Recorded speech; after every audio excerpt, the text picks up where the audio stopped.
Eli. How are you? Hi, Deanna. Good morning. How are you? Good morning. Doing really well. Thank you so much for joining us today and sitting down and having a conversation about who you are and histiocytosis. We're really excited to get to know you more. And Pleasure. I'd love to just, I know you very well. I've worked with you for a while now, and I'd love to just start off by asking you to share with the histio community, who are you? Who is Dr. Eli Diamond? So I'm a neurologist and a neuro-oncologist. Which means that my initial training is to treat people with brain tumors, which is what I still do with much of my time. And I see patients and I do research at Memorial Sloan Kettering Cancer Center. And over the years, more and more, and nearly all of what I do with my clinical and research time relates to histiocytosis. Wow, that's incredible. Tell me a little bit about how you got into histiocytosis and really what interested you in it. So when I was a trainee here it was 2011, so almost 10 years ago, I saw a patient with the person who was mentoring me at the time, and we saw someone with an undiagnosed illness, we ended up diagnosing her with Erdheim-Chester disease, a histiocytosis, as you know. And very rare. And, it was a very, very compelling and moving case. She was quite disabled, unfortunately, and had a very long period of, worsening of her health and not having a diagnosis. And so it was a real accomplishment to be able to give her an answer at the time. That was just around the time where the discovery of the mutated BRAF gene and histiocytosis had come about.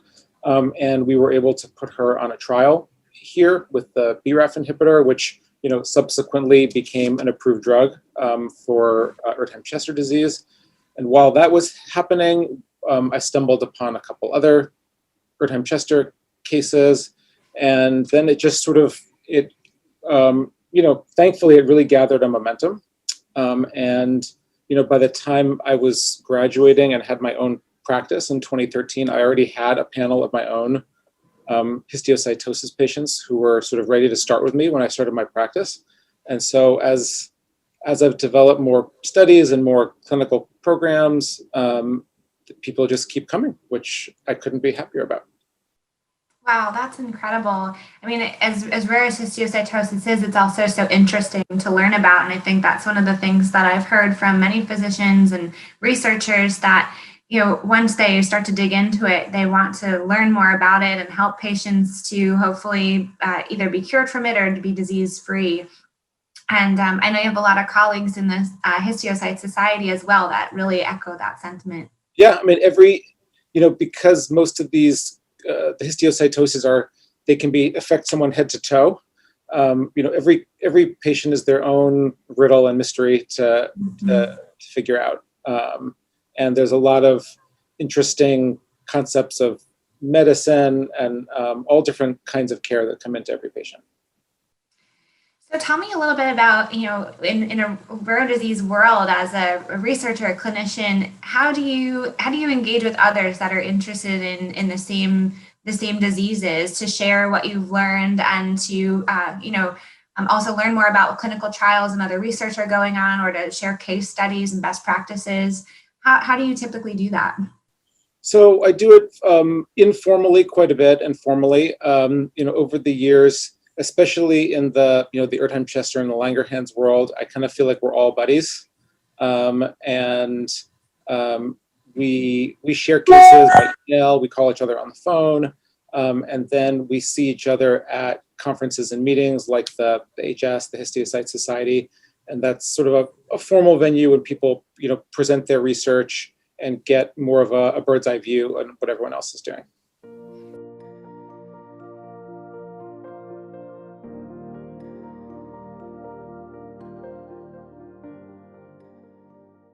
Can you tell us a little more about the Histiocyte Society? I mean, I'm very familiar, and I know that you are as well, but I'm not sure if everyone in the community is aware of what an incredible dedicated resource this is for the histiocytosis community.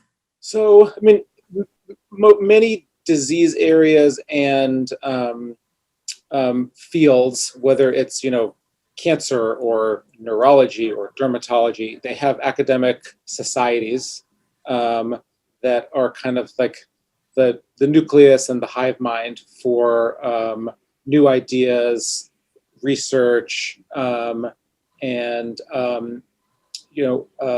and leading thoughts on clinical practice in a particular field. And so the Histiocyte Society is really the international sort of academic scientific organization that sort of covers interest across all of the histiocytoses, from Langerhans and the rare diseases and HLH and the others. So they have an annual meeting that is a few days in various parts around the world, and researchers get together to exchange ideas, present research, catch up with colleagues, that kind of thing.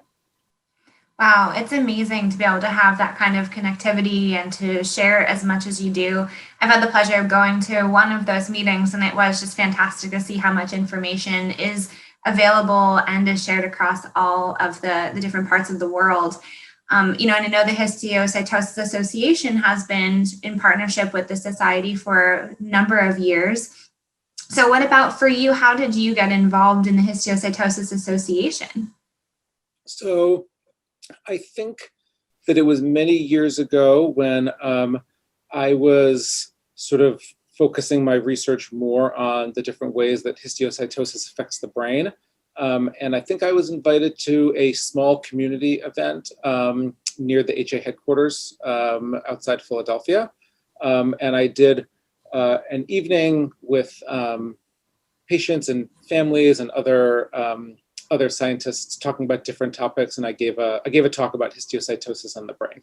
And I think that was my first time I did anything with the HA. So first impressions, and you became hooked, and now we are so thrilled that you are a member of the Histiocytosis Association's board and a chair of the scientific committee. Quite a journey, right? Yeah, I remember feeling very, very moved by how invested the patients and parents and caregivers were, and how interested they were in listening to research that people were doing and thinking about what it meant for them and what it meant for their kids and what it meant for people they knew. So yeah, it's a special group. Well, we're so appreciative of you and everything that you have dedicated to the Histio community. I know as the chair of the scientific committee, you also are responsible for overseeing and supporting the association's research program. Would you tell us a little bit about the research program and how it operates, how it functions? So, what we do, from a scientific point of our mission is, the HA provides grants, what we call seed grants for small research studies. And the review of those grants is a collaboration between the HS and the HA. And also when researchers or investigators have some sort of new idea for a research project or program that would collaborate with the Histiocytosis Association, that's something that is vetted and discussed, through the science committee of the board.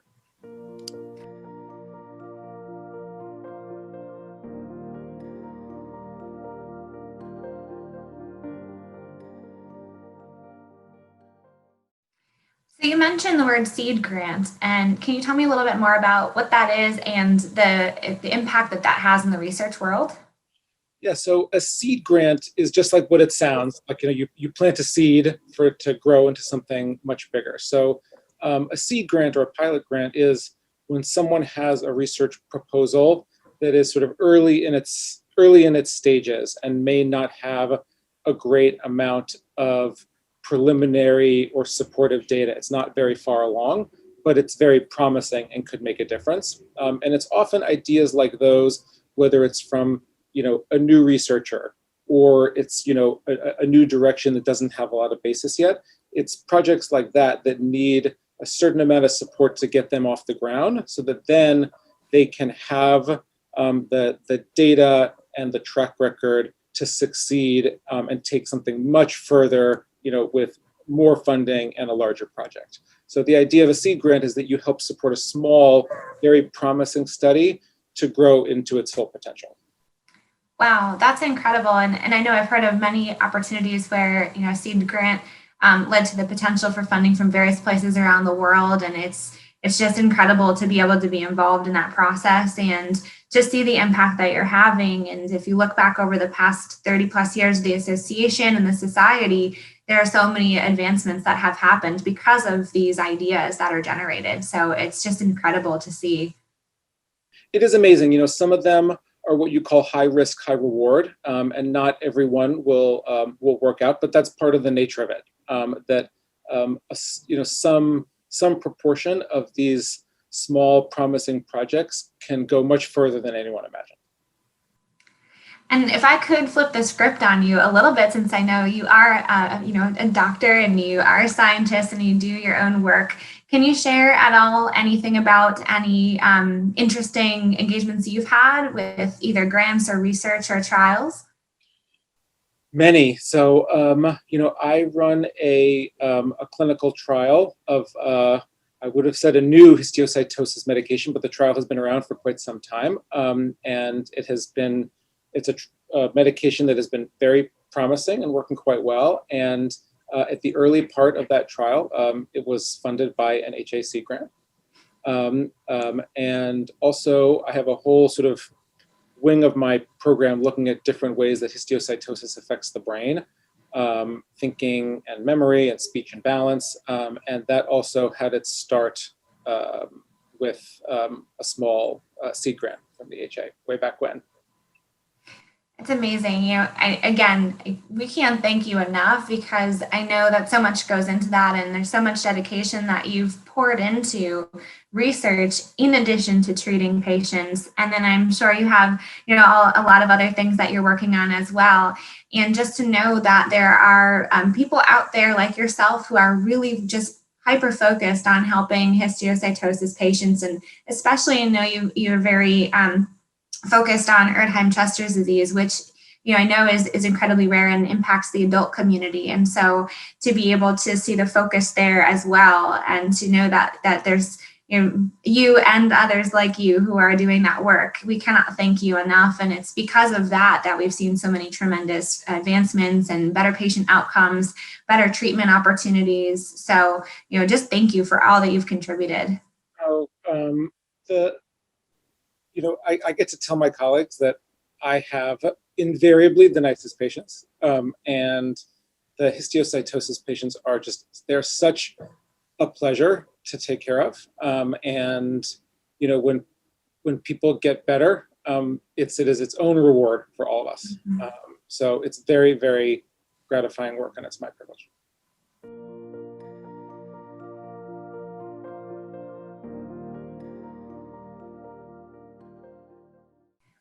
Well, thank you so much for your time today. I don't know if you have any questions you want to pose to me. I have one last question for you before we wrap up, but I will give you an opportunity in case there's anything you want to put me on the spot for, since I have been putting you on the spot for the past 10 minutes. So before we close, is there anything you'd like to ask me? Let me think. What do you think are, the sort of issues, the most important challenges facing patients with histiocytosis nowadays? So fantastic question. And I have found through my conversations with the community that there may be a small handful of things that we can have some impact on probably fairly easily. And one of those being early diagnosis and education to more physicians. I know that institutions that have an oncology hematology center and or have seen at least one or two histiocytosis patients, they know the steps to take and the things to look for to diagnose. But a lot of times patients are coming in through the emergency room. And that's where there's the potential for someone to be not familiar with the different things to look for. And so just more education, getting, even if it's brochures and webinars, educational opportunities to those outside of who already know about histiocytosis. I think that's one very fantastic way to help support patients That also then increases the number of physicians that are aware and can treat Histio, because that is actually one of the second challenges that comes up very often is there's no doctor locally.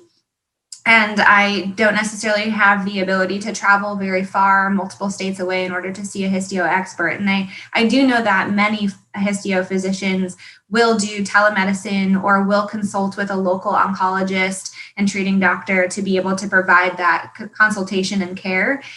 So that is one amazing way. But the more physicians that be aware of histiocytosis, I think the easier it would be to have early diagnosis, which is one of the main ways to help treat Histio. Yeah, I think it's true. I mean, I hear from colleagues, or people I've never met who they have an Erdheim Chester, they have a Langerhans case, and they realize that they've been kind of sitting on it for quite a while, and they have all the best intentions in the world, and it's just not a set of diseases they're familiar with.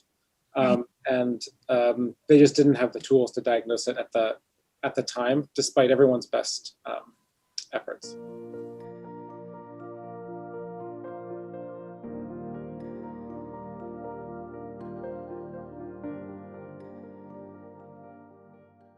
I know you do a lot of work in the ECD community to help create more opportunity for education. And so thank you for that. And we're looking forward to helping support you and other physicians who are interested in spreading that message and spreading education within the medical community. And I just want to point something else out that I think is an important frontier for the future. I think that there have been many advances, especially in the on the adult side of with gene targeting treatments and measures that are life-saving and amazing in that sense, and that make the disease better in most of the ways that we can measure now. But I think that many individuals continue to be affected by disease symptoms and side effects of treatment, and we need to be greedy with how we can do in terms of quality of life. And there have been huge advances, but I still think that we can do better. So for me, one of the important next frontiers is how to get sort of to the next step of people living better. Also, I'll just say I think that another frontier left to explore is the effect of the disease upon caregivers, because the family members have helped someone navigate a rare and undiagnosed illness for some time, and that really takes its toll. And I think that we can learn better how to support caregivers of these individuals. Absolutely. And hearing you mention that piece, that's something that the Histiocytosis Association can absolutely take on as an objective. And I know is something that we are looking to do more of, is to build out our resources available. So it's great to hear you say that is an area where there is an opportunity to have more support. Would be something that we're looking forward to building out over the next year or two. So that is a great area of opportunity to help solve some challenges. And it sounds like, based on everything you've mentioned, funding research really helps build a promise for the future, which is, the most important piece. Being able to see, all of these different advancements and some of the challenges that you mentioned, to be able to, help impact lives, whether that's during treatment, after treatment, different ways that we can look at how we can impact the patient outcomes to improve those, and hopefully one day a cure. That really is how we build a promise for the future. And so, I'm so appreciative of everything that you have done throughout your career. And I know there's a lot more that you have up your sleeve that you're looking to accomplish. And so we cannot thank you enough. Not done yet. Not done yet. Well, Eli, thank you so much for your time today. And I'm so excited for the Histio community to get an opportunity to meet you and to hear from you. And I know we'll be partnering on many other things in the future. So thank you so much. You're welcome, Deanna. Thank you for all you do. It was nice to see you as always. Take care. Bye-bye.